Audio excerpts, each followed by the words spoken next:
నా పేరు మన్నె గోవర్ధన్ రెడ్డి. నేను Khairatabad constituency BRS party ఇన్ఛార్జిని. Danam Nagender గారికి ఒకటే సవాల్ విసురుతున్నావు. మా పార్టీ బీఫా మీద నువ్వు ఎమ్మెల్యే గెలిచినావు, దమ్ముంటే రాజీనామా చేయి.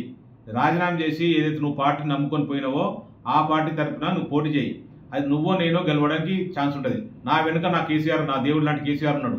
నీ వెనుక ఎవడున్నాడు? ఎవడు లేడు, ఎవడు ఉండడు కూడా. ఎందుకంటే నువ్వు అవకాశవాదివి.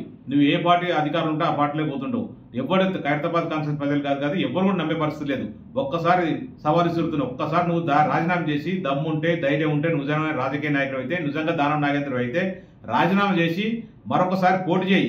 అప్పుడు నువ్వో నేనో తెలుస్తుంది. అప్పుడు నువ్వు గెలుస్తావా, నేను గెలుస్తానా, కేసీఆర్ గెలుస్తారా తెలుస్తుంది. ఇది ఖైరతాబాద్ కాన్స్టిట్యూన్సీలో బీఆర్ఎస్ పార్టీ కార్యకర్త కష్టం మీద నువ్వు గెలిచినావు. ఆ కష్టాన్ని నమ్ముకొని నువ్వు ఇప్పుడు ఈరోజు విరమిస్తున్నావు కదా. నువ్వు ఒక్కసారి రాజీనామా చేసి మరొకసారి పోటీ చేయి. నీ కాంగ్రెస్ పార్టీ కార్యకర్తలు కాపాడతారా? ఆ దేవుడు కూడా నిన్ను కాపాడే పరిస్థితి లేదు. నువ్వు ఖచ్చితంగా ఓడిపోవడానికి సిద్ధంగా ఉండు.